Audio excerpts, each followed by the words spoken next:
Good afternoon, ladies and gentlemen, and welcome to our webinar today. My name is Dr. David Madhuva. I am a senior faculty member in the business school and also in charge of the undergraduate programs. Very happy to have all of you here in our today's meeting. A very interesting webinar we have looking at beyond COVID-19, what will define the new normal. And I know many have been asking now, what happens after this pandemic? For how long will it be with us? And many other questions. What will change? What are we going to see in the near future after this COVID-19? Already there are many things that we've learned and we've seen and we've engaged in. But we are here today to talk more about how will it look like after this pandemic? How will the situation look like after we are done with this pandemic? And with us today, I'm joined by two very powerful panelists. One is CPA Nancy Muhoya, and CPA Nancy Muhoya is the CEO of Ernst & Young East Africa and the Kenya managing partner.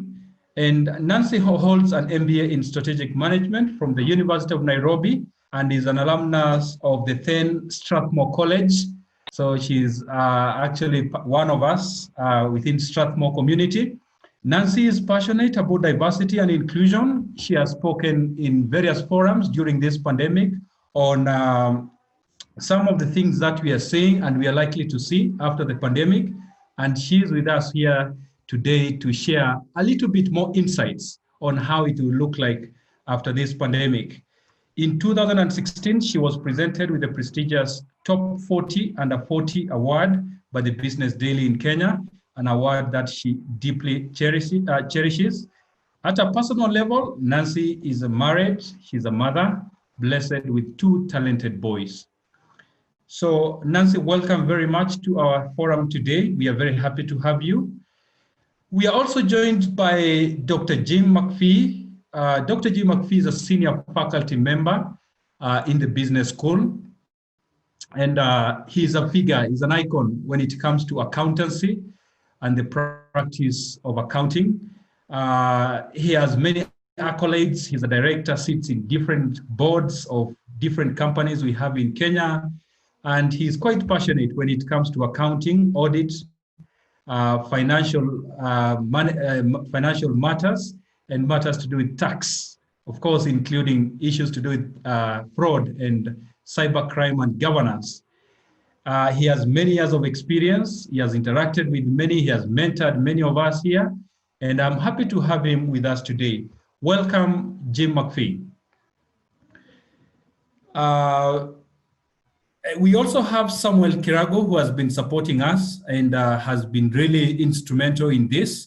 He is with us together, and we are soldiering on with him as we have our webinar running today. So we'll have two parts to this. At the very start, we'll have the two panel members, that is CPA Nancy Muhoya and FCPA Dr. Jim McPhee, take us through some of their thoughts in this space. How will it look like after the COVID-19 pandemic? What are the things that we should be prepared for as we, survive this pandemic? And at this juncture, I will invite CPA Nancy Muhoya to take us through a presentation that she has. Let's follow through, and then we'll have Jim McPhee also share his insights. And then now we shall invite your questions, comments. We already have received some so far, but we shall have that happening later. So CPA Nancy, over to you. Welcome. Thank you so much, Dr. Madhuva, also for the very beautiful introduction. It's a great pleasure for me to share this platform, more so with yourself and Dr. McPhee. Dr. McPhee, I remember my school days with a lot of nostalgia. So really, I'm pleased to be here with you today. So this afternoon, Dr. Madhuva and fellow participants, we will be looking at how COVID-19 will define the new normal. So when you think about COVID-19 and what it has done to us, to our lives, you really cannot ignore the kind of experiences that we have all shared and we have experienced this season. So in terms of this afternoon, like you rightly mentioned, Dr. Madufa, we'll be looking at the new normal. So I've got a few slides to guide us. The first one is to appreciate the pandemic scenarios. The second one is to look at the 4 areas or the areas that we think will be impacted by COVID-19. The third one is to look at how companies are navigating COVID-19 in terms of the scenarios of, or the phases of now, next, and beyond. The fourth one is to look at how a proper resilience framework would look like. What are the 9 elements of a proper resilience framework? The fifth one is just to appreciate how companies would position themselves for next and beyond. We'll have a little highlight on financial reporting, and then we will unpack how the new normal would look for us, would look like specifically for us here in Kenya and in East Africa. So just starting off with the pandemic scenarios, we as a firm have listened to the views of many medical experts, economists, and industry analysts. And they have 3 perspectives around how the recovery would look like. Let's look at the first curve there, point A, early recovery. Is it a possible scenario? And this is where we'll be looking at, is there a strong public health response and therefore quick rise to the peak and therefore followed by quick recovery? That is scenario A. Scenario B, would then the peak be reached a little longer? Would the curve be a little flatter than the first one? And therefore having a slow recovery, and that is the extended intervention. Or could there be a second or even a third way? That is the resurgence. So there are mixed views, mixed opinions around this. We have seen the resurgence in various other parts outside of Africa. Second waves, already setting in. But in Kenya, in Africa, that's debatable. They say, well, look here, the numbers that were projected, we are not yet there.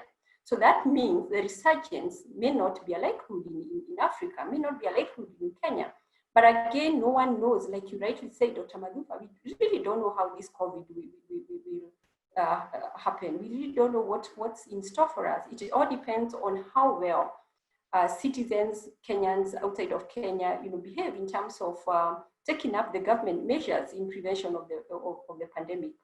So of course, we know that all this obviously would affect the economies that we are operating in. Now, let's get now to our topic of the day. New normal. How does this look like? What do we think the new normal would look like? So there are 4 areas here that we think will be impacted by the new normal. And the first one is globalization and trade.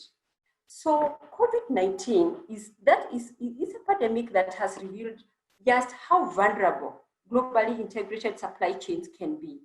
More so, for those companies who have been relying on suppliers who are in countries that are affected by this pandemic in a great manner. We are speaking of places like China, Europe, and so forth.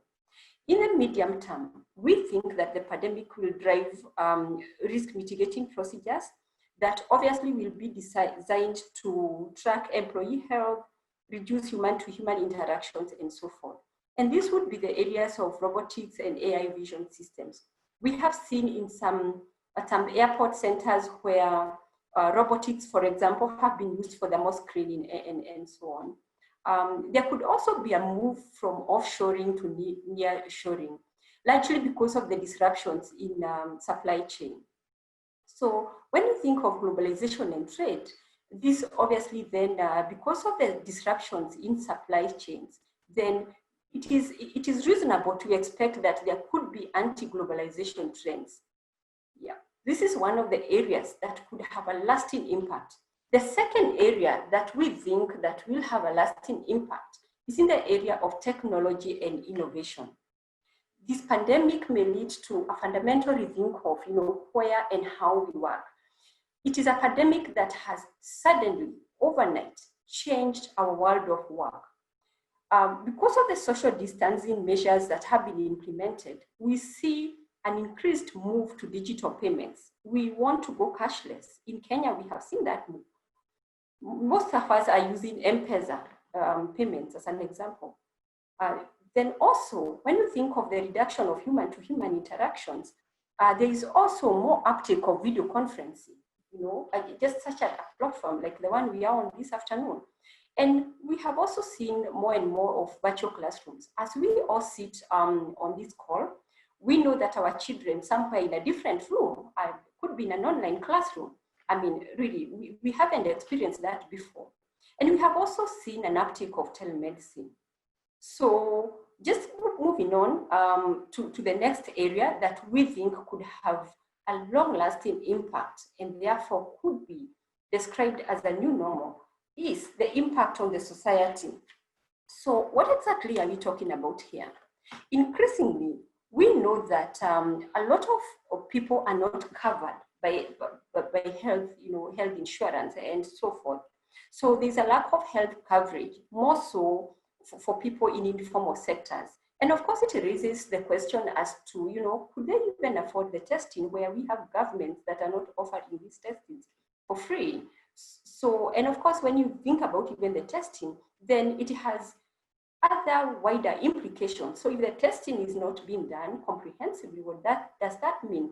What does that mean to the scenarios that I presented earlier on? Then we also think about social distancing. Okay, let's pause it for a moment and think about social distancing. So there are those people, obviously, who live in highly populated areas. So how possible is it, with lack of good sanitation, to have the appropriate social distancing? So that's one of the impacts. And of course, then that puts pressure on governments to ensure that, there is proper sanitation to citizens. And obviously, this pandemic has presented difficulties in terms of entities even thriving or sometimes even surviving. So more and more people are going without jobs. So that obviously calls for a quick need to have an insurance to those who are unemployed or who go without jobs. So there are very many aspects that will be considered, in the society in terms of how this pandemic will affect the society. And obviously, companies at this point are also starting to think, after the pandemic, how will future recruitments look like? How will they even assess performance? Having mentioned that our world of work has suddenly changed, how will they assess performance? How will productivity be assessed? And of course, that speaks also to the innovation and customer expectations. And as we look at the fourth aspect, that, or the area that could present to us a new normal, is the behavioral shifts. Suddenly the fear that we have seen this pandemic, presenting to all of us, and so forth, it has in a way changed the consumer psychology. So it leaves the question of, could we get more and more people analyzing this psychology and telling us, what is it behind these behavioral aspects? What is it behind, holding or stockpiling, as an example? And of course, later on in my slides, we are going to see how consumers would think like, what are their thoughts? Would they, for example, change their buying habits? Yeah, so as we get out of this, these are the four areas, primary areas, where we could see some sweeping change. But in terms of thinking of how can companies navigate through this crisis? So just before I even go line by line, let's look at the center here. Next, this is exactly where we are. I want to point out that most companies are at continued crisis and slow recovery. But before I get into the details of next, because we are looking at how would now, next, and beyond phases look like.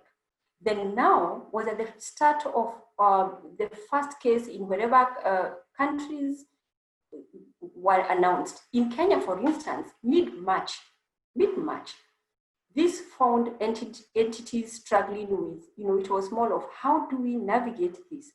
And it was a state of shock and restart.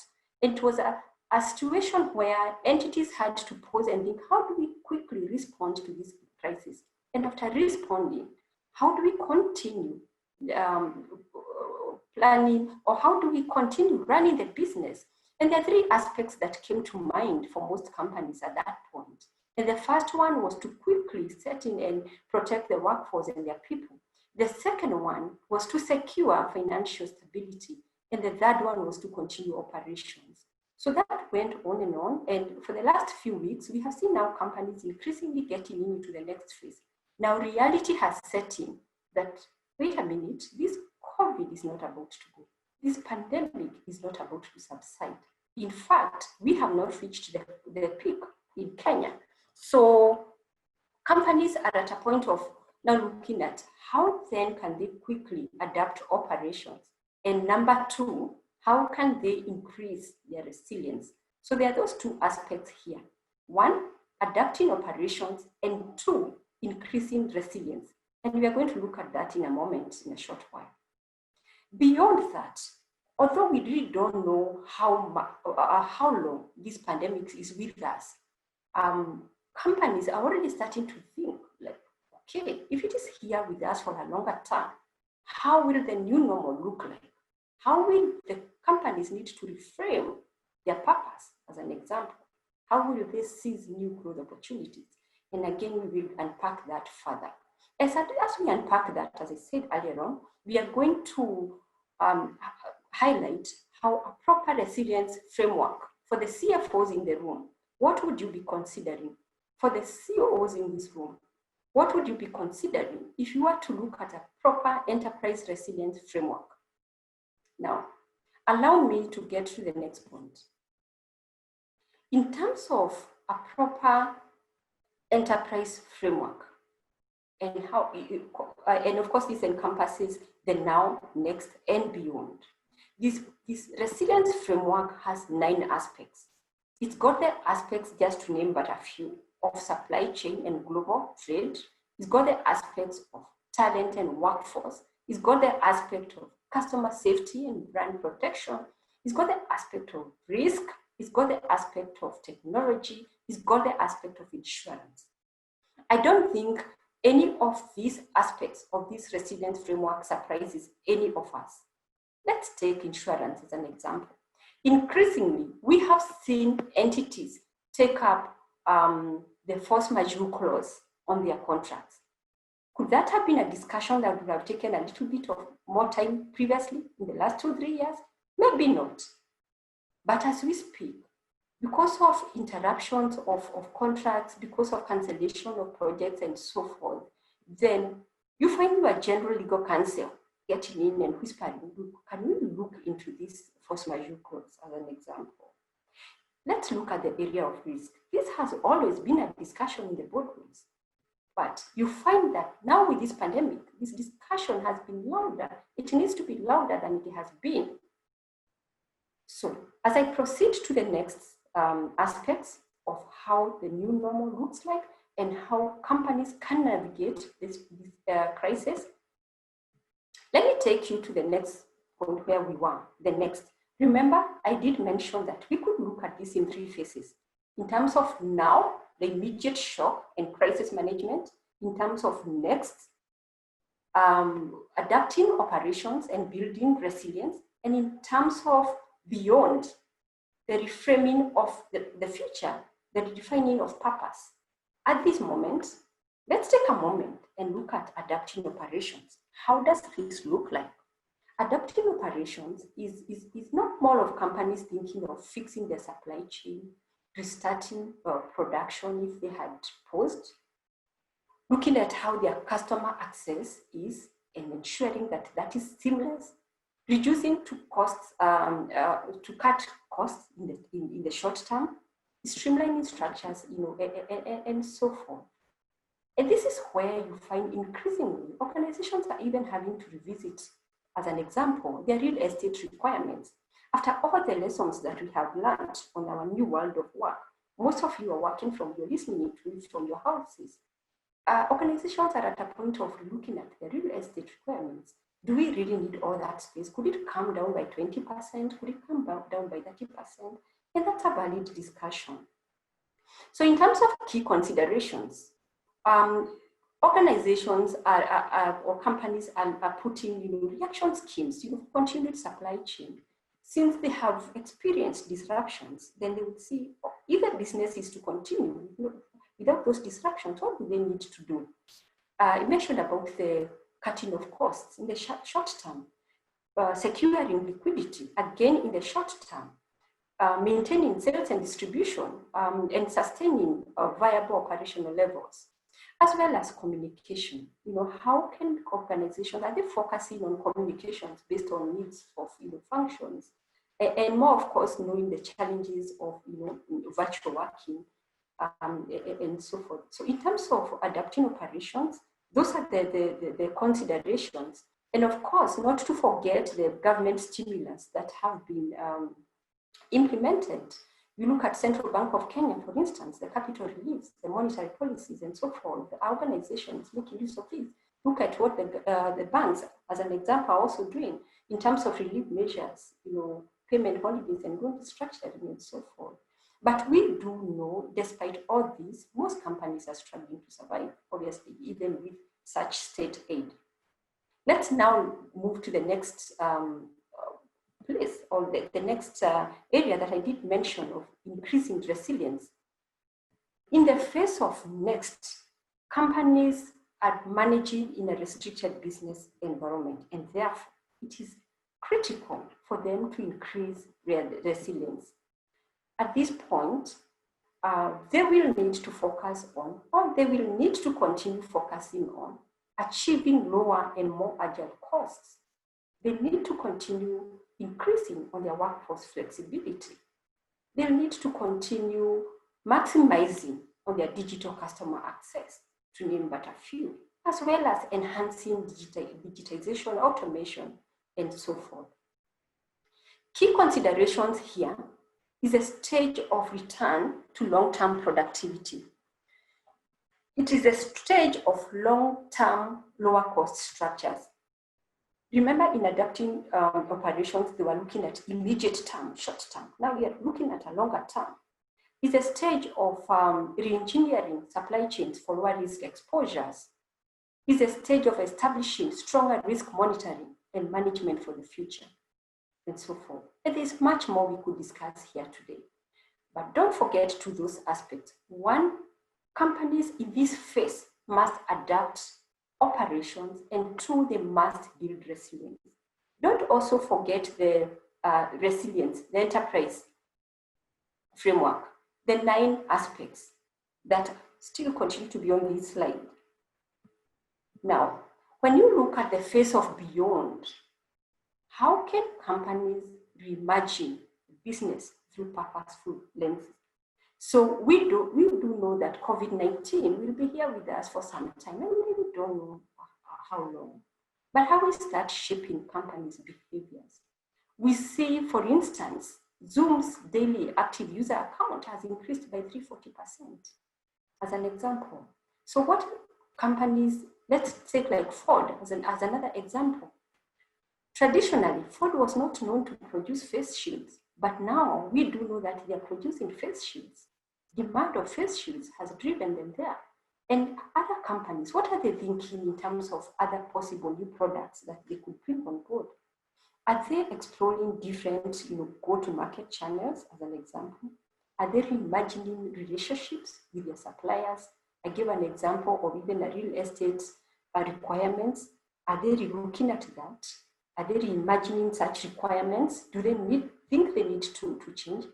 Are they redefining their purpose as they seize new growth opportunities? So there's so much more that will be discussed here. But the big point here, the topic on sustainability will be a louder topic than it has been. It's one of those topics that companies will need to look at. Okay, they're profitable yet, but they're not going to be judged by the profits they made. They're going to be judged by the impact on the societies. And therefore, are they considering health, do they have a heightened response for public health? How is their connectivity like? Have they revisited their digital transformation journeys? Do they need to do something? They need to invest more on that, given the experiences on digital platforms that they have gained during this period? How are they working with the communities? Can they possibly pause and look at that and see where they are giving back? Can they reimagine such relationships? And of course, in terms of their creativity, what brought them so far or this far, it is not what is going to take them into the future if they do not change, because The environment is changing rapidly. So are they imagining how creative? Are they innovative? And most importantly, decisions now will be more of, from a conscious aspect. Are they driven by doing the right thing? So again, there's so much more that we could discuss there from a societal impact. And I want to pause there as I get into this financial reporting. So some of us in the room could be accountants like myself, finance people like myself. IFRS does not change, but there are a few considerations that will need to be thought of in this reporting within the crisis. A few aspects there to think about, and also to mention that there is so much materials, resources available, either from ourselves and also from Strathmore. This is a public website here that I'm indicating. You could get these resources. And also, as I pause here, Dr. McPhee, feel free to unpack, any of these aspects and your thoughts around financial reporting in this crisis. As you unpack for us how the new normal further looks like in Kenya, within our context in Kenya, in East Africa. Thank you very much, Dr. Madifa, and over to you, Dr. McPhee. Thank you. Thank you very much indeed, Nancy.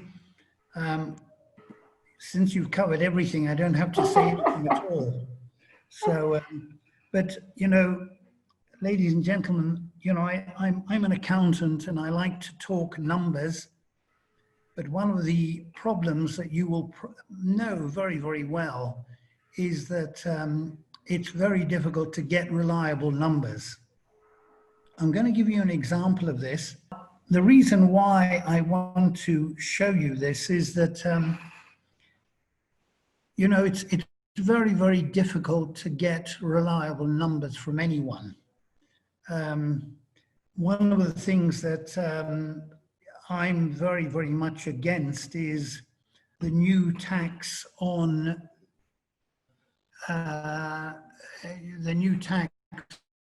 Senator beer in Kenya. Part of our budget was to actually put tax on Senator beer. East African Breweries has revived the Kisumu brewery. They're going to produce only Senator beer there. And when Mr. Yatani, our CS for finance, was asked, well, look, when you are putting this tax on, what do you think is the effect? And he said, well, the demand for alcohol is inelastic. And I was talking to a friend of mine recently, and he said, well, that's absolutely correct. And I was saying, well, when Kenya Breweries raised the price of a glass of Senator from 15 shillings to 20 shillings, this is some years ago now, it's more than 10 years ago.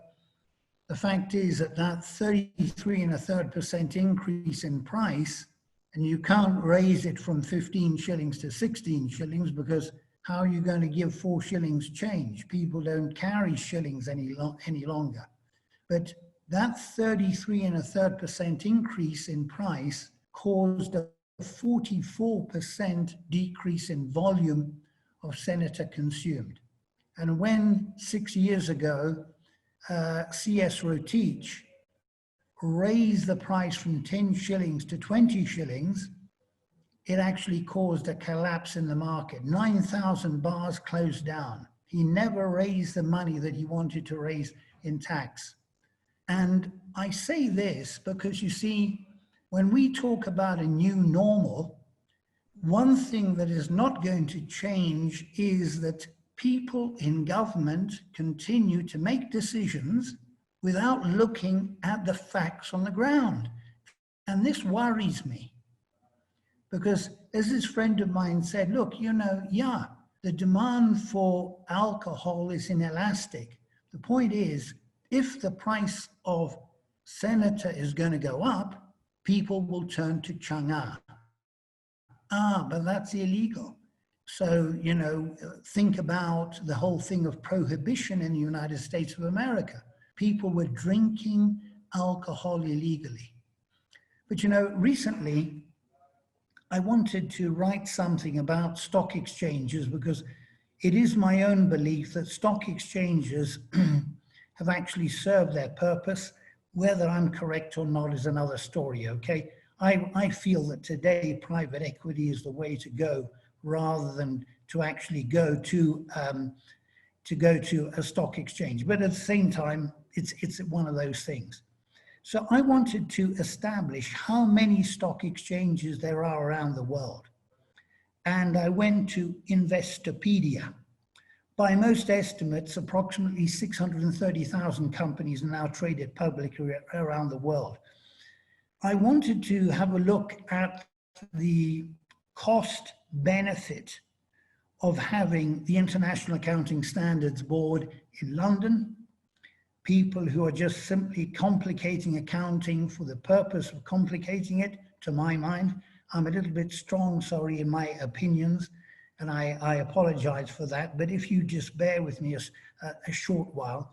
The Financial Accounting Standards Board in the United States, they're all highly paid individuals who are just thinking, well, okay, and I've got to spend my time usefully, so therefore, what should I do?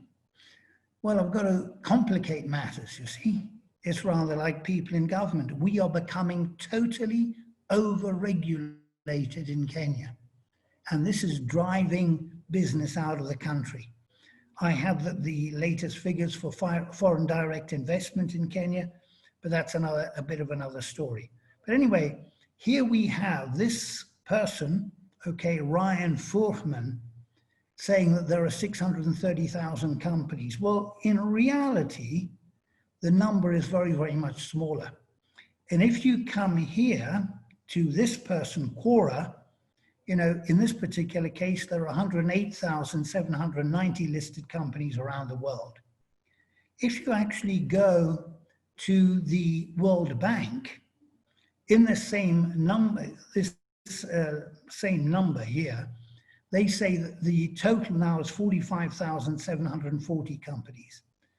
Let me just close down this particular document and open up another one.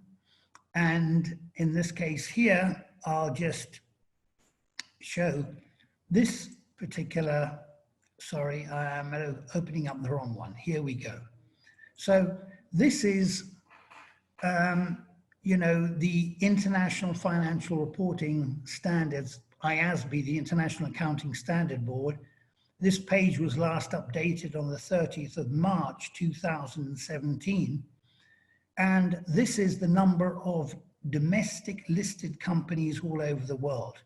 Don't forget that if, for example, you take Daimler-Benz, it will be listed on the European Stock Exchange and also on the American Stock Exchange, the New York Stock Exchange.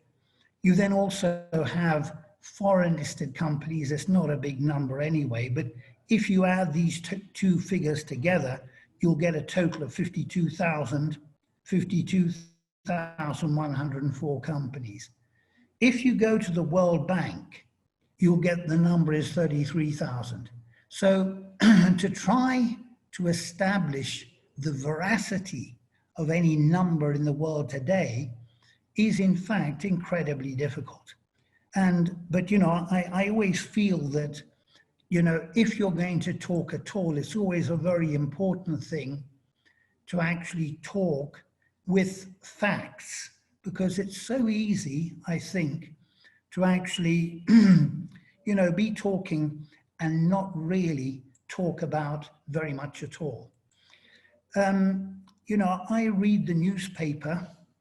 I try to do it every day. Very often I don't have enough time to do it.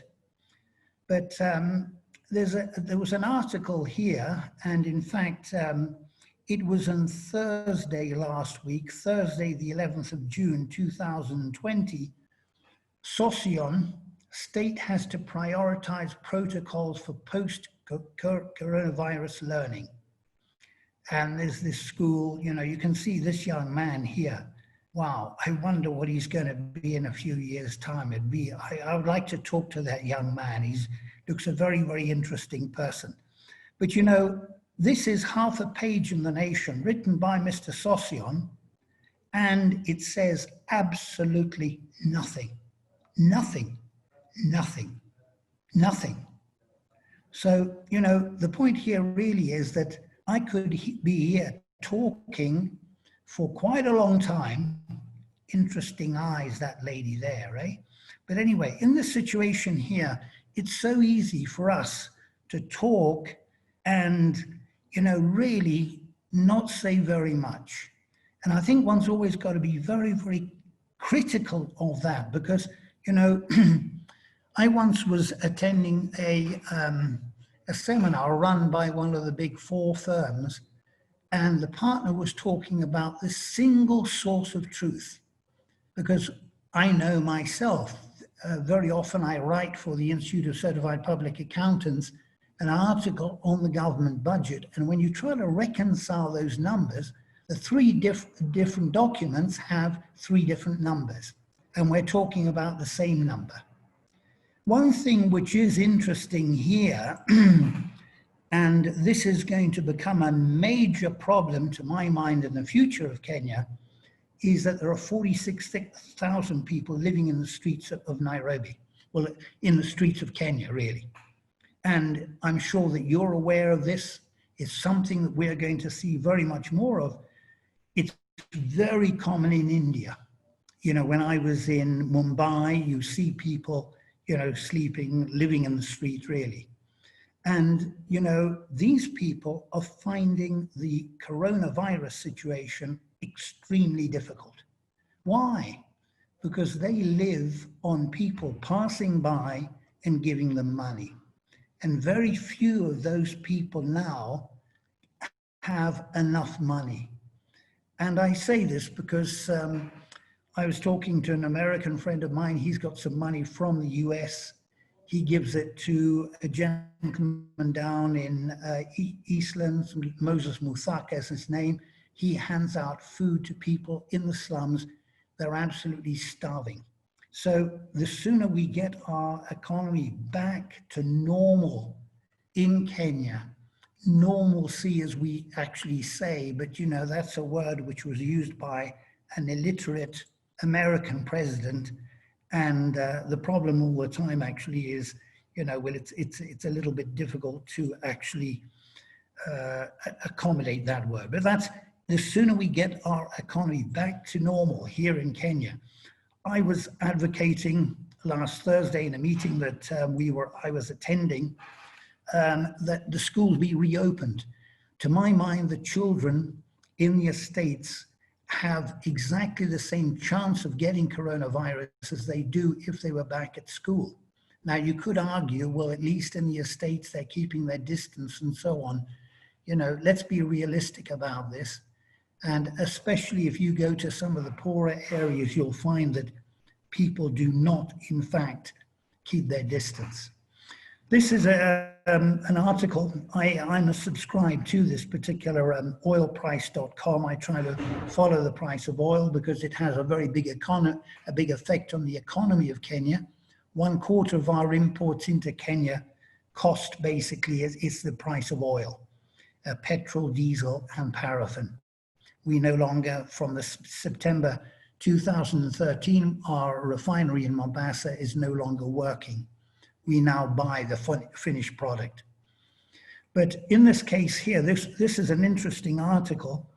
Oil demand may not recover to pre-pandemic levels until 2022 at the earliest, according to a new report from the International Energy Agency. Just before the coronavirus set in, the demand for oil was just below 100 million barrels a day. It was 99.9 million barrels a day. And when the coronavirus came up, oil demand fell. Well, this, in fact, this is an average figure for the whole of the year, okay, an annual average basis. You've got to remember, up until early March, demand for oil was going at pre-coronavirus levels of about 99.9 million barrels a day. Now, the position is that even in the United States, the US was producing 13.2 million barrels a day at that time. They're now down to 11.1 million barrels a day. So the position there, even in the US, there has been quite a big drop.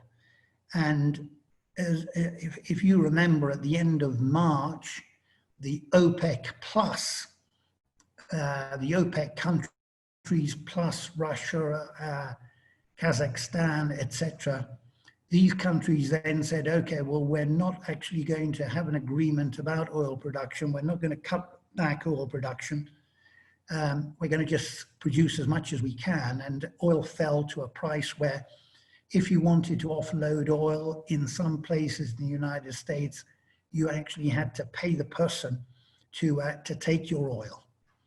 Now, one of the interesting things here is that although road traffic has seen somewhat of a V-shaped recovery, you know, people talk about it dipping and then going back up fairly quickly. And one of the reasons for this in the US is not just because of the easing of lockdowns, but also because people are resorting to cars instead of mass transit. So they're not going on buses because you want to keep away from other people. But it's interesting here that, you know, they have in China, they said, okay, well, we've conquered coronavirus.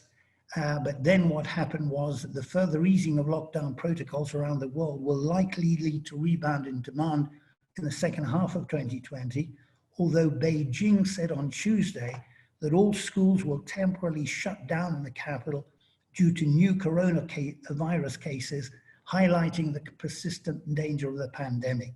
So you've got to remember that, you know, one of the biggest consumers of oil in the world today is precisely China. You've got a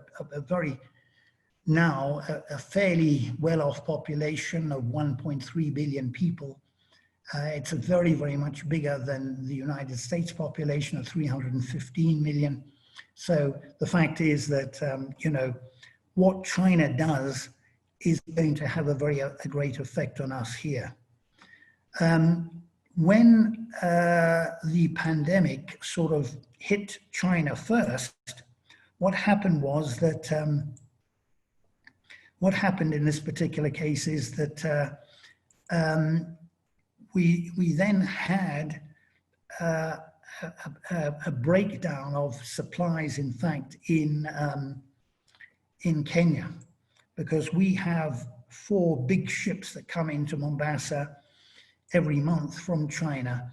And what happens there is that when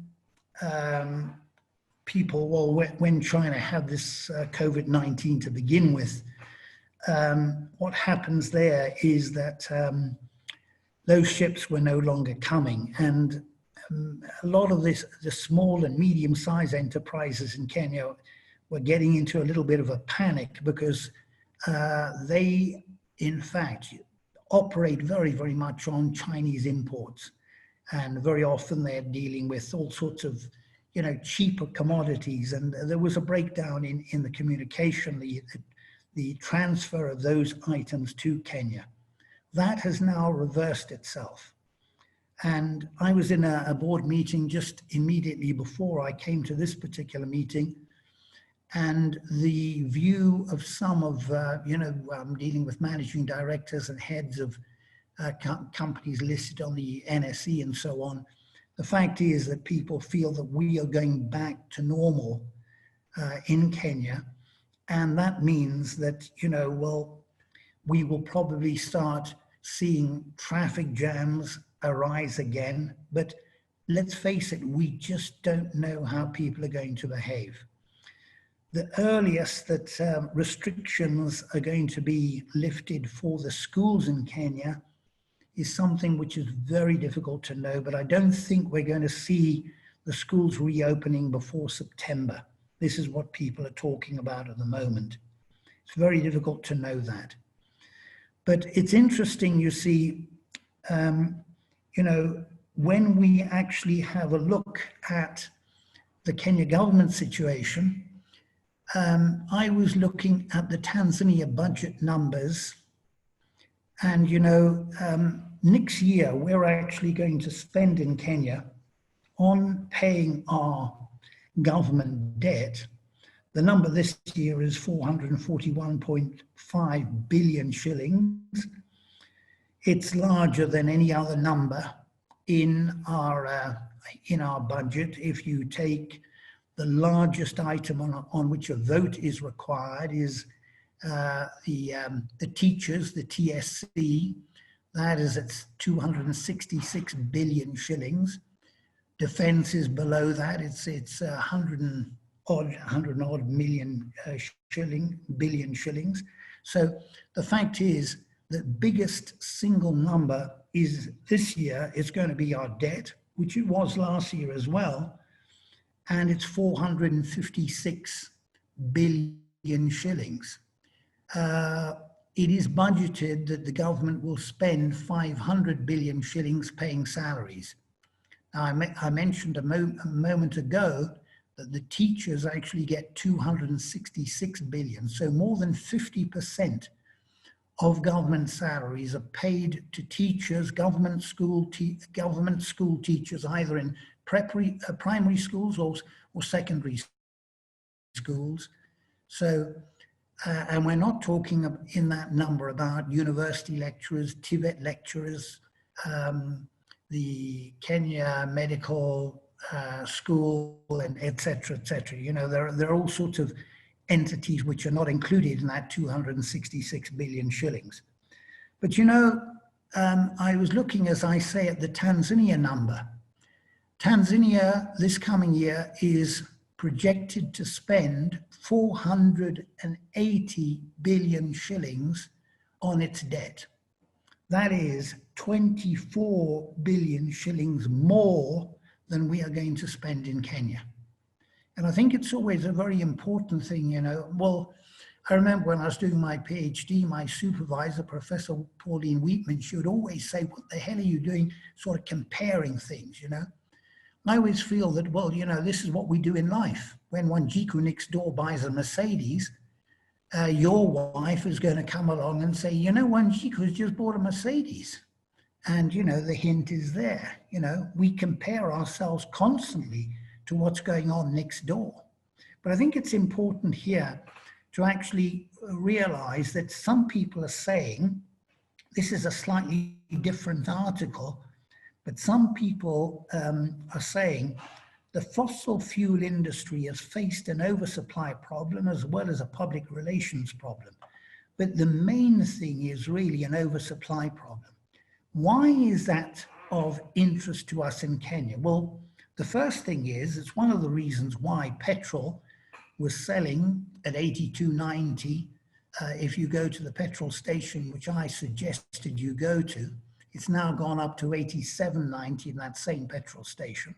But, in this case here, that is the reason why, for example, tea in Kenya is being sold at the price it is being sold in the Mombasa auction. Now, we have a new set of tea rules which really are going to make the tea business in Kenya, is going to hamstring the tea business. So COVID-19 or non-COVID-19, the future, our future business situation in Kenya is becoming more difficult. And we have to try wherever possible. If you have a friend in government, if you have a person of influence that try to get them to understand that we have to change what we're doing in Kenya. The government, Unilever was going to open up a factory in Mombasa where they were going to actually prepare, have Lipton's tea manufactured there. Manufactured? No, just simply blended. That factory is not operating in Mombasa, though. It's in Dubai. Why? Because the cost of doing business there is, in fact, the cost of doing business there is 12% cheaper than in Mombasa. Now, we've got to understand that Kenya competes with India. with China. Why did Eveready close down? Because they could not compete with imported batteries from China. Why did Samir Africa, Firestone, close down? Because they couldn't compete with imported tires from China. China is subsidizing its industry. But you know, Vietnam competes with China. So we got to understand, you see, that, you know, we've got to somehow reduce the cost of doing business in Kenya. And when, for example, you've got to deal with NEMA and KEBS and the county, well, you know, they probably have a prime minister in Britain who's probably equivalent to Sonko, and probably a president in the United States who is equivalent to Joho. But, you know, this is the sort of person you're dealing with, and they know very little about business. You know, when, you know, there was a photograph, I think in yesterday's paper, of our governor of Kajiado, and he demands from Magadi Soda Company 18 billion shillings. You haven't paid land rates of 18 billion shillings, so you better pay up. Now, people in government don't understand the value of money because they're stealing billions. They think that a company can very easily pay billions, but they're totally out of touch with reality. So, you know, post-COVID in Kenya, we have a much bigger problem. Our problem is, I tell young people, for example, there's a young lady who wants to do an MBA at INSEAD. I told her, look, you know, Lillian, when you finish your MBA, try to get work outside of Kenya, because when you come back to Kenya, you'll find it very, very difficult to get a job. And I could talk about many other things, but now let me just, in fact, show you some of the numbers that are relevant to our position in Kenya. You know, I mentioned right at the beginning that I like to talk with numbers, and, you know, this is out of the economic survey. It's a little bit small, but let's just, I don't know, can you see this? The economic survey 2020? Yes, yes, I can see it. Okay, the numbers are a little bit small, but I need to keep them at that level just so that we have a little bit of an overview of the whole thing. You know, if we look at our population is now 47,564,000. All sorts of different people will give you all sorts of different numbers there. If you go to websites, okay, some people say that the population, this number here should be 51 million. What is the true figure? Again, we go back to what I was speaking at right at the beginning. You know, there are websites who are experts in things, and you get a number there. How reliable is it? It's very, very difficult to know. The only problem about this number is I know some people in Kenya who are not counted in our last census, so therefore, how accurate is that number? It's difficult to know. I just can't tell you. But the fact is, in this case here, that we can see we've got a population of 47.5 million people, and wage employment in the private sector is just over 2 million people. If you were to look at equivalent numbers in Germany, I like to look at Germans because the Germans are working people. I don't have the same view about people in Britain, I'm afraid. I feel that they just simply want to lead comfortable lives. The Germans, I think, are workers. The Chinese are workers. The Japanese are workers. I admire working people. So in Germany, this number here is 83 million. And this number here is something of the order of about 40 million. It's a little bit less than that, okay? But I think it's important here because when we start talking about taxes in Kenya, we have to keep in mind that this number here And this number here, to make up this total here, these are the people who actually pay PAYE, for example.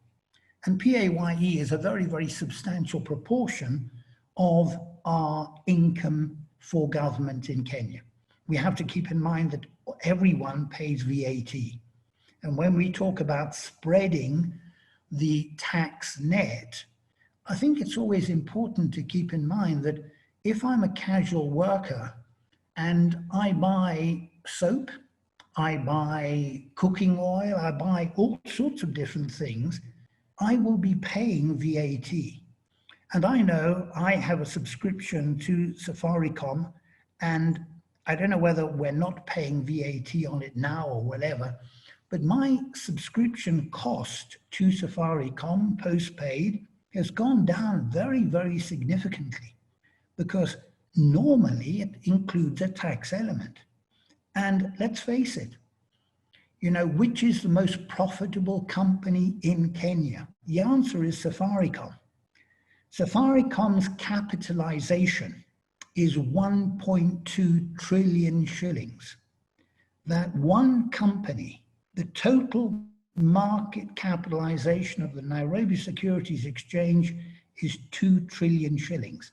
That one company, Safaricom, is worth more than all the other companies together on the other 64 companies quoted on the NSE. That one company.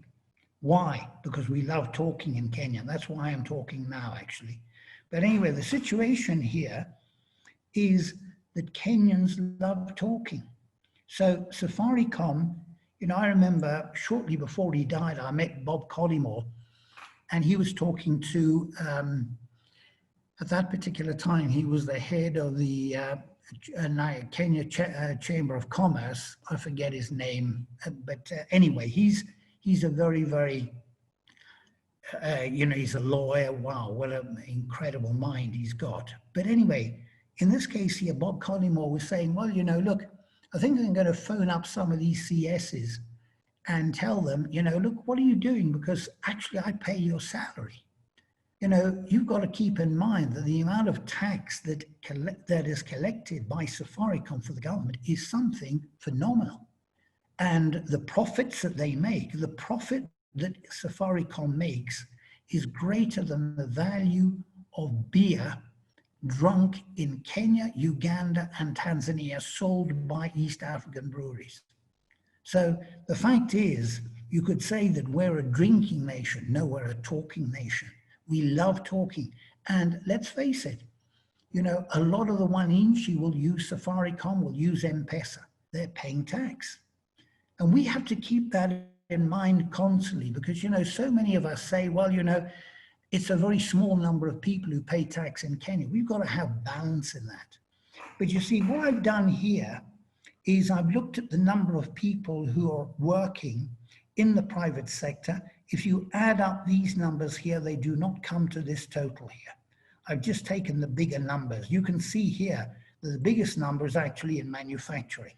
Manufacturing, the value of manufacturing in Kenya is about 8% of GDP. They pay 17% of the tax collected in Kenya.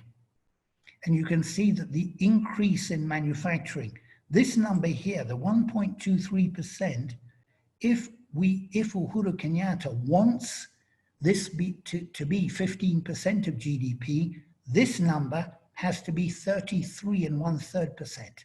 Flora Mutahi can tell you more about that. She used to be the chairperson of the Kenya Association of Manufacturers, talk to Phyllis Wenyaga. So in this case here anyway, we can see that our population increases 2.59%. Our increase in the formal sector is less than that figure, very slightly less. But I think it is important just to keep in mind that, you know, the number of jobs created in the formal sector is very, very small indeed. The new jobs created. So that's the reason why, if you think of the number of graduates coming out of the universities in Nairobi, you know, in this particular case, obviously, there may be some people here who are retiring or leaving Kenya or doing something else, moving out of employment into business. That is something which really takes, you know, it is actually taking place constantly. But I think it's important here always to keep in mind, you know, let's talk numbers. Because if you don't talk numbers, we're just talking, you know, hypothetically. And that is something which, you know, is dangerous. I remember, you know, I used to, when I was doing my PhD in Glasgow, I'd see, you know, mothers with quite a number of children. So I said, you know, wow, the population of Scotland, which is 5 million people, it's almost, you know, Nairobi is probably about the same population of the whole of Scotland. But in this case, yeah, I said, well, the population of Scotland must be increasing. When you look at the numbers, though, the abstract there from the statistics office for Scotland, the population was kind of stagnant at 5 million. Why? Because you're not looking at a valid sample. So I think, you know, this is where it's very easy for us to have a view about what's happening in Kenya. But we've always got to look at the numbers. One thing is that, you know, many of us, I'm always interested in this number here because Kenya actually earns, one of the things that we do in Kenya is that we earn a substantial amount of foreign exchange from our financial sector here. It's a big plus in our balance of payments. But you can see the biggest number, as I say, is in manufacturing, construction. Is this number continuing to increase? I don't know. Construction is continuing in Kenya, but if you look at the consumption of cement, that consumption is actually going down. If you look at the public sector, education is the major employer in the public sector. And we then have public administration and defense. Defense cannot be itemized, obviously. If you think about it, it would be unstrategic for Kenya to do that because people probably are interested in how many people we have in our army. But you know, when you actually look at these numbers a little bit more, you come to a little bit of a disturbing thing. Why? Because when you actually have the total number of people employed, it's in 2019, and you've got to remember, probably this number is actually bigger than what it is right at the minute, what's shown here. Why? Because, you know, you've got to remember that this is mid-year last year. The economic survey comes out, you know, early. It has to come out before the budget. So anyway, here though, of that number of 2.9 million people, 686,000 people are casuals. So basically, almost a quarter of the working population here are casual workers. The people in regular jobs is only 2.2 million people. So, you know, you can see actually that it's interesting here to see that there were 40,000 more male casuals. The number of female casuals actually decreased. And maybe that's the reason why so many females actually, I hope I'm using that phrase all right, because nowadays, you know, you have to talk about transgender and all the rest of it, but let's just hope we're just in normal situations here. In this case here, this number has gone up by 27,300. A number of the female workers, casuals, may have become regular employees. When you look at informal, when the Kenya government says we have created 820,000 new jobs, don't forget that 768,000 of those jobs will be in the informal sector. And that's about 15 million people. Now, if you actually think about the position post-COVID in Kenya, I think there are going to be minor changes. You know, there's going to be people who obviously say, look, you know, rather than me spend 2 hours in a traffic jam getting across Nairobi, why don't we just simply have a Zoom meeting? So that will become that will become a new norm, I think, in Kenya. How widespread that's going to be, well, you see, that depends. We go back to government. You know, I'm a director of a bank, and we've always had our board meetings using video conferencing because, you know, the head office is, the holding company really is in Mauritius. Okay, we have an office here in Nairobi. We meet in the head office, but we are in contact with our directors in Mauritius via video conferencing. We wanted to formalize this. If you look at the prudential guidelines of the Central Bank of Kenya, you must have 3 out of 4 meetings face-to-face. That's a requirement. We said, okay, well, look, you know, let's try to get the Central Bank of Kenya to allow us to be dispensed with that, because, you know, if we have, I went down to Mauritius in November or December last year. I actually chose to fly economy because that's what Safaricom always, if you fly for less than 5 hours in Safaricom, you'd always fly economy. You arrive at exactly the same time as if you fly first class or business. You don't arrive late because, you know, the plane gets there as one piece, but you pay 3 times as much if you're going business. But anyway, the situation there is, when you think of all of that money being spent, what will central bank do after the COVID-19 is lifted? They will go back to what is written in their prudential guidelines. Unfortunately, I know a group who want to actually carry out a training, but the people in government who are going to be trained say we have to wait until COVID-19 is finished so that we can travel down to Mombasa to have this in Mombasa, and we then will get our per diems down there. And also maybe, I don't know whether the prostitutes in Mombasa are better than those in Nairobi. But anyway, the situation really is, are we going to see a change? My answer is probably not. We're not necessarily going to see that change unless you and I voice our concern. Kwame Owino wrote an article in last week's Nation. He had spoken to people about our new budget. He had tried to bang some sense into their brains. He was unsuccessful.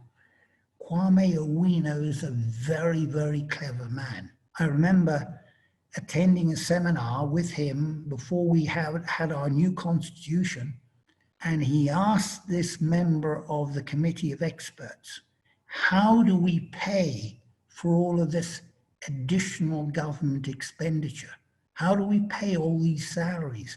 How do we pay allowances to the 124 members of the county assembly in Nairobi and the 60 in Kisii and a governor, etc., etc., etc.?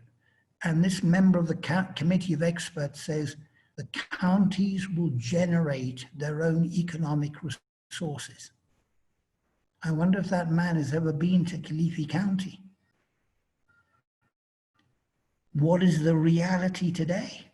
The reality today is that the county governors are badgering the National Treasury. We want more of the money that you're collecting. When you actually see the number of people who are involved in healthcare in government, this is the total government, and compare it, for example, when you look at healthcare in the private sector, you know, now, where do the wananchi go? Okay, Jim, after Jim, I'll give you 2 minutes because we need to take questions from people. The wananchi go here.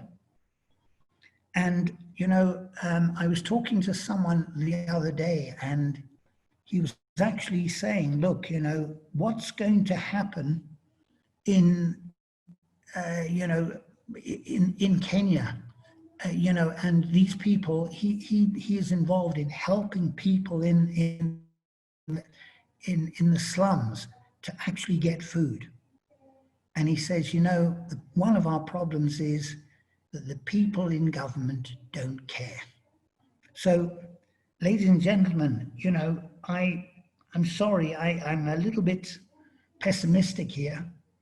It's always a very good thing, though, to look at numbers, because numbers tell you a story.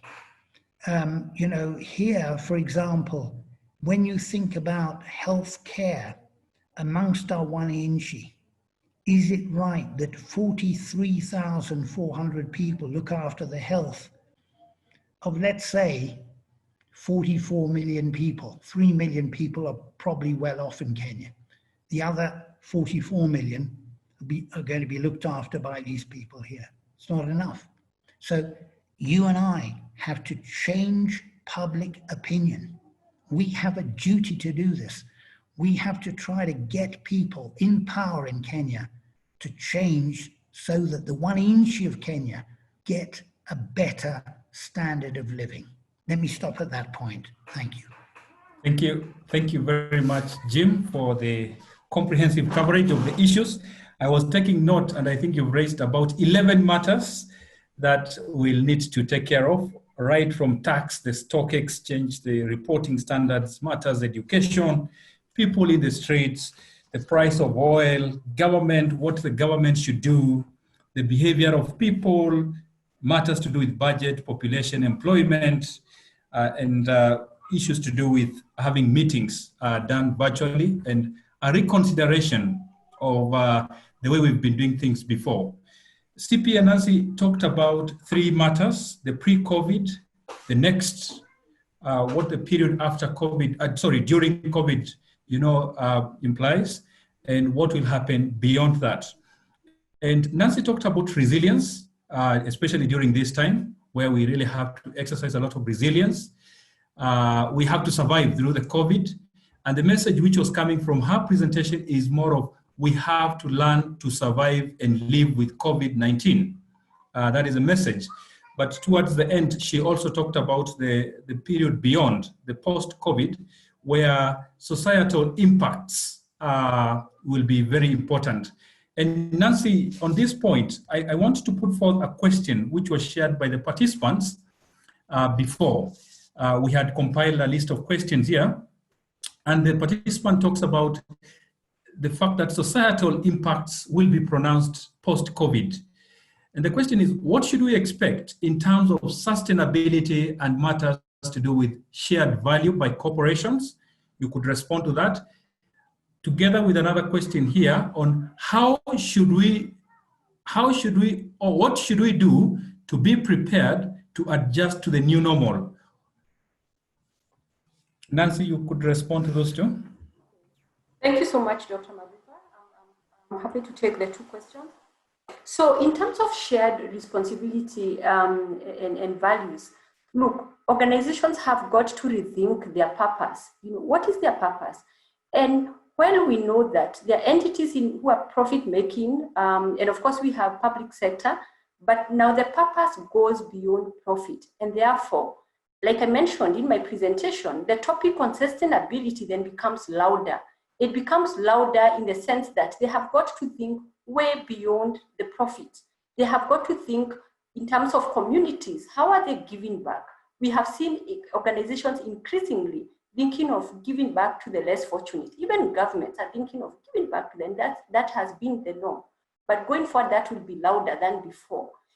When you think about sustainability also, you quickly also have to consider the impact of the actions of such an organization as they go about their business. What is the impact to the communities, and what is the impact to the environment? And when you even think about the impact, then the topic of ethics quickly come in. What is ethical? What is not ethical? I want to give an example of an entity that maybe could be in agriculture. Is it ethical to have child labor and therefore increase profits? No, it's definitely not. But is there awareness that that is unethical? So the discussions of the conscious being driven by the right thing to do then come into play. And so we can expect that the topic of sustainability will be louder. That's the expectation. And in terms of shared values, we can expect that shared values will be driven by doing the right thing. profit or none. In terms of the second question, Dr. Madhuva, if you could recap that for me. Okay. The question was, what should we do to be prepared to adjust to the new normal? These two is about 1, adapting operations, and 2, building resilience. And we're looking at this in the shorter term. Shorter term, the whole life cycle. So you think of costs and also you think about operations. Embedded in all this, you think about your workforce and so forth. And in terms of resilience, remember the 9 aspects that I mentioned. The issue of insurance comes into play, legal included within insurance. The issue of risk, again, comes into play. Workforce protection comes into play. And the other aspects that I mentioned.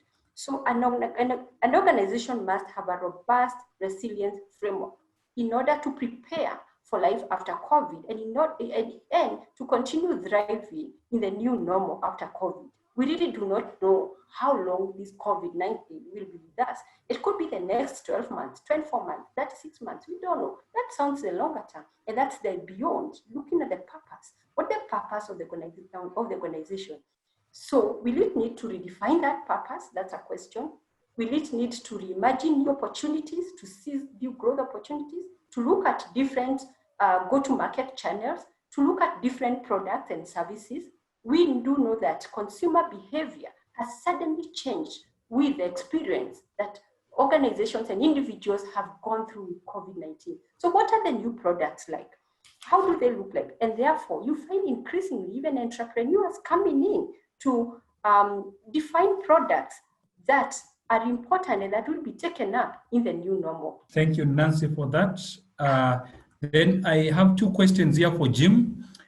The first question, Jim, is how are the universities achieving their learning objectives in the virtual arena? How are the universities achieving their learning objectives in the virtual arena? And the second question is, the private sector has many ideas for uplifting the economy, but how do we ensure that government offers the right support?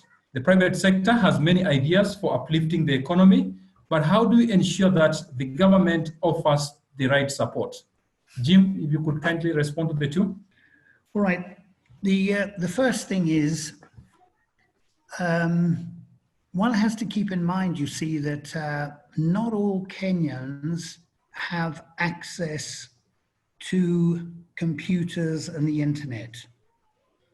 One of the biggest problems that some of the students at the public universities have is that they simply don't have enough money even to pay enhanced fees there. So the fact is that the public universities will find it very difficult to teach online.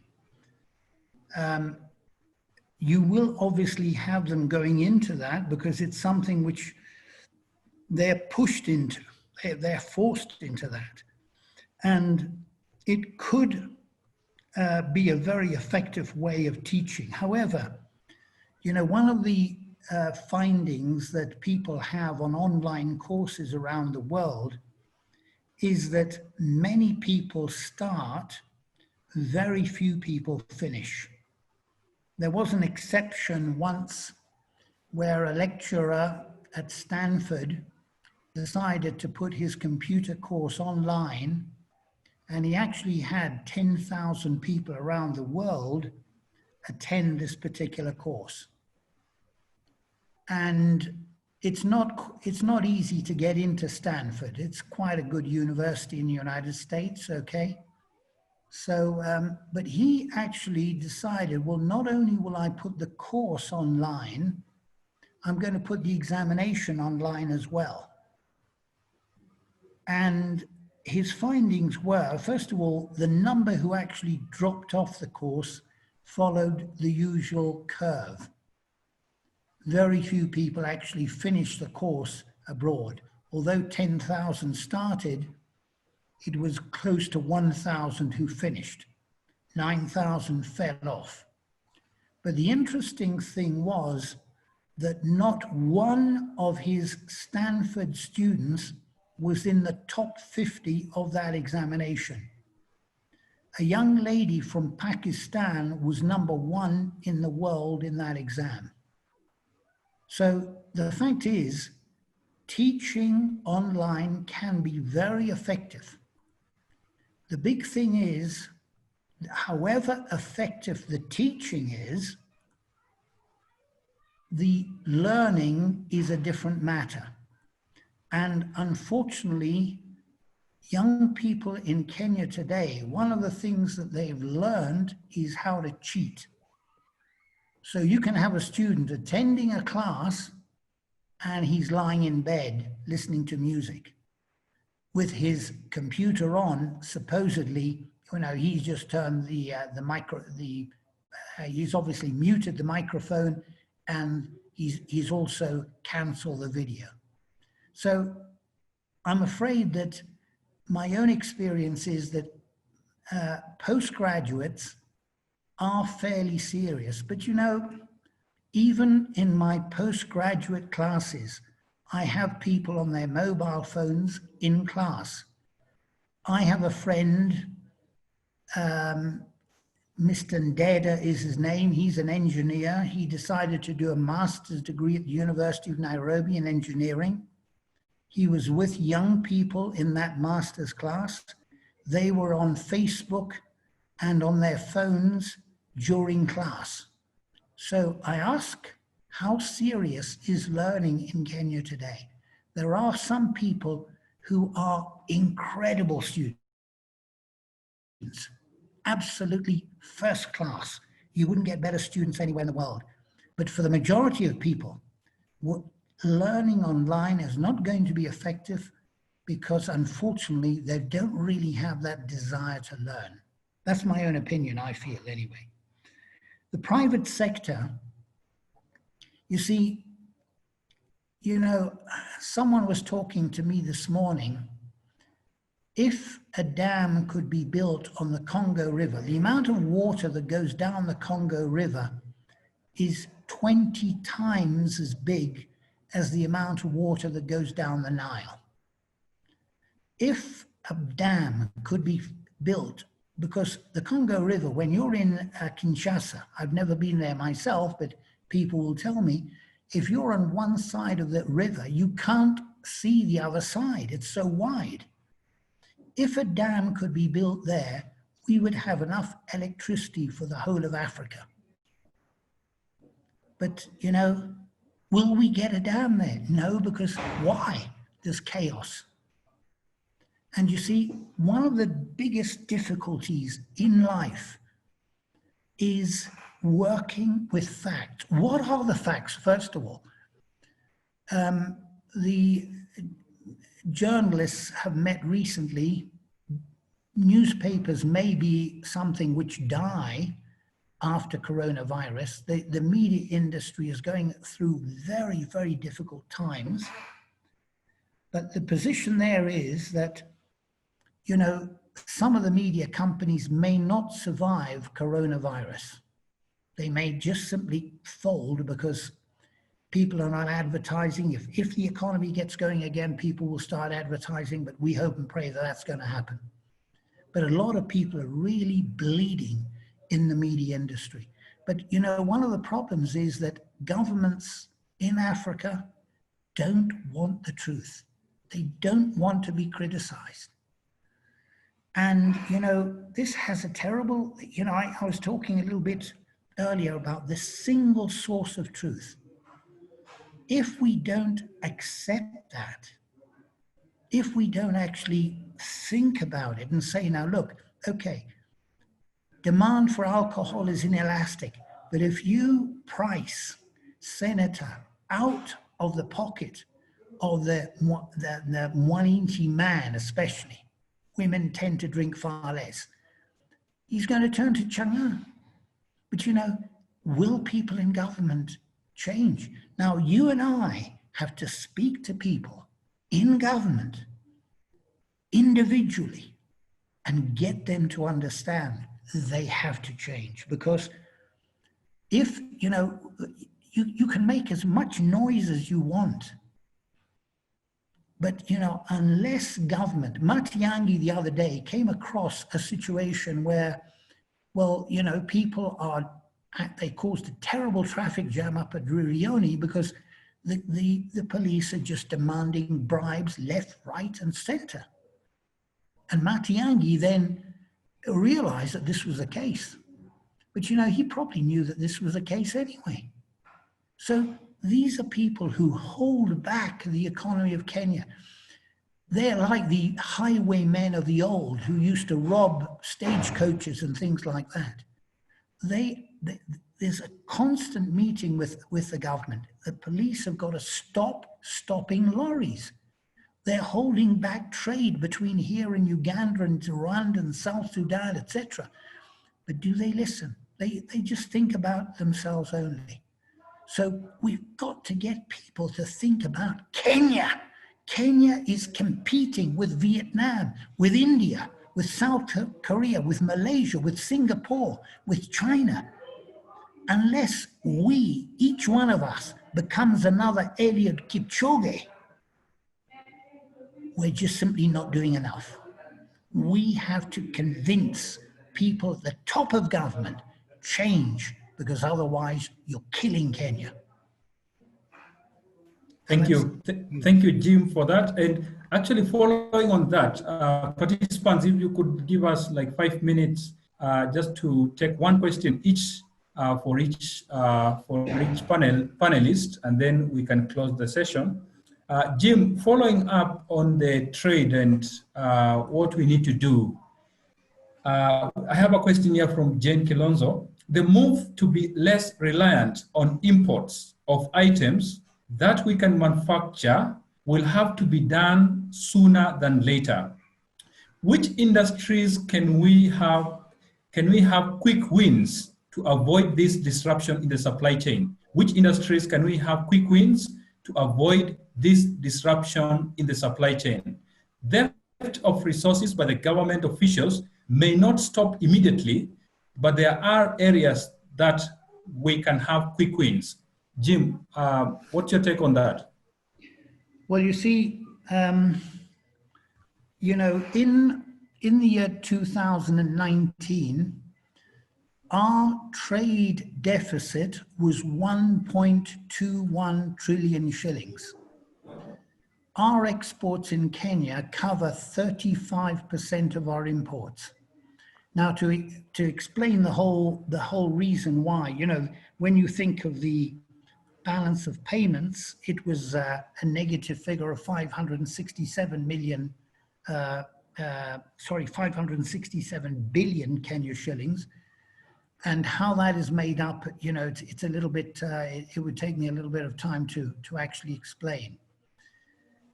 You know, I remember, you know, when we started here in Strathmore in Madaraka, I used to give a lift to a young man every morning, and we would listen to the radio as we would come here.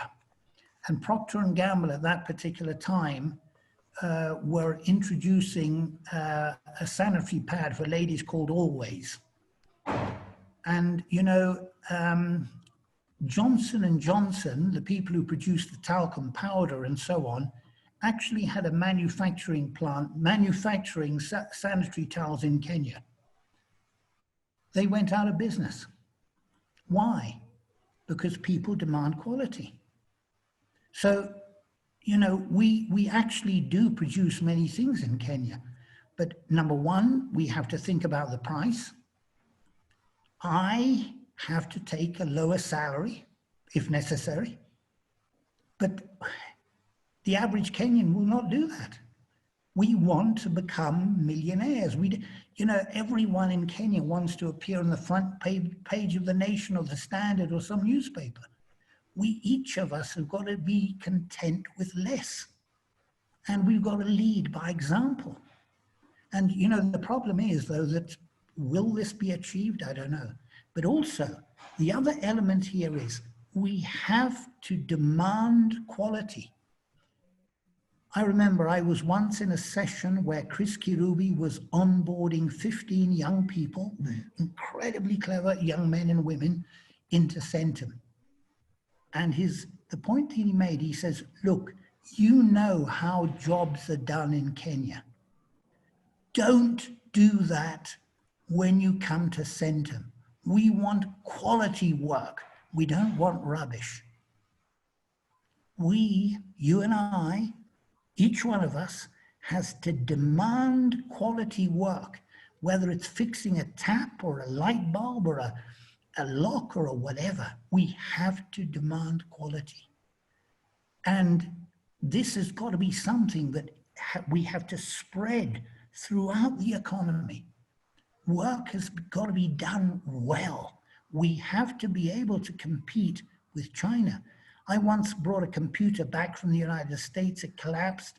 I gave it to a friend of mine here in Kenya, and he said, where was this thing made? He was used to opening up computers and seeing the quality of Chinese workmen. I said, it was made in the US. Oh, that explains it. This is bad workmanship. Why is the US losing out? Why is its manufacturing done in China? Because people work there. We've got to teach the average Kenyan, we have to work better. That's the only way. And only then will we be able to substitute imported goods with locally made goods. Thank you. Thank you, Jim, for that. And the final question we are taking is, in the COVID-19 new normal, most people are working from home, and this has reduced the level of personal interactions among employees, students, and so forth. What is the impact or challenges of this to organizations? And how can organizations ensure teams continue to collaborate better in the new normal? Nancy, as you respond to this, you could also give some hints on what we need to do to take care of our mental health, especially during this time. Nancy? Thank you, Dr. Madufa. Yeah, so indeed, organizations have had to send their you look at various return to work strategy for organizations who are already thinking of returning to work, especially have been flattened and indeed the infection rates are going down. You realize that the return to work strategy for those organizations have to think of the impact, of such return, because then that will reduce the social distancing that was in the first place envisaged when the remote working strategies were implemented. That said, Dr. Maduva, this remote working has tested the readiness of organizations in terms of supporting their employees to work from home and to work remotely. It has tested the resilience of organizations. So organizations are having to organizations are then having to look at how can they enable their employees to work optimally at home. So new courses like virtual selling is one of the aspects organizations have to do, because let's face it, we are now confronted with a situation where deals are now being made online on such platforms that we are on today. And therefore, you find that skills of virtual selling is one of the really must have. Secondly, organizations are having to more of take through their employees through trainings on how to optimize such kind of platforms like the one we are on today. Just yesterday, I was having a quick discussion with some of my team members, and I realized, look, you can even use polling questions, to make it more interactive, because we know that these platforms are not as interactive as the face-to-face. That said, Dr. Madufa, working from home has got its own challenges, and companies have got to realize that it presents some profound isolation of those employees, and therefore anxiety sets in, sometimes even boredom and so forth.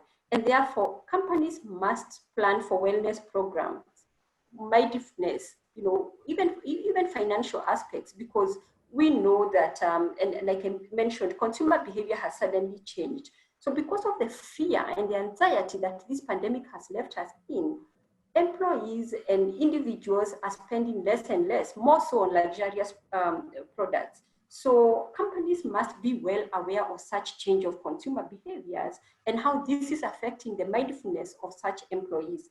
That said, when you speak to individuals who've been working from home for the last several weeks, they'll tell you that they have been putting in more hours than they were putting in before COVID. That then now tells you the question of work-life balance, sets in. And if companies are not aware about this dynamic, then you find that meetings are being set after 5 p.m., after 6 p.m., sometimes even at 8 p.m., because people assume that you're available. What does that do to the employees? So organizations must be well aware, about this work-life balance. And let's also face it, not all employees can afford a table and a comfortable chair to sit in. So the issue of ergonomics set in, and companies have got to rethink in terms of now the relevant benefits. Before then there could have been benefits about commuting, but now there is less commuting. Can they change the kind of benefits, the kind of support that they provide to employees? Could that be a comfortable desk, comfortable chair? How do they want to package it, and so forth? So when you look at also how now organizations have got to assess those employees, there was always the temptation of people to assess employees by the face-to-face interactions that they have. Is an employee present in the office, or are they present in classroom before the lecturer gets in? Are they the kind of student who will be there 10 minutes before Dr. McPhee gets in, and therefore those are the super students? Or is it more of the output? So companies have got now to rethink in terms of how they assess their employees. It's not about face-to-face, Dr. Madhu. It's about the output that that employee is demonstrating. And so even in terms of performance assessment, as I close, it would need to change. Yeah, so those are some of the impacts and the challenges that organizations have got to navigate. And thank you. It all boils down to, quality work now will be expected in the new normal. People will have to do their jobs properly, whatever it is that they are tasked to do. I know Dr. G. McPhee says we Kenyans love talking, and I'm sure we can continue the talking for as long as we are together. But at this juncture, I want to invite Samuel Kirago, who has been very instrumental in helping us put together this, for his vote of thanks. Samuel, over to you. Okay, good afternoon, everyone, and thank you so much, Dr. Madhuva, for such a wonderful, session. And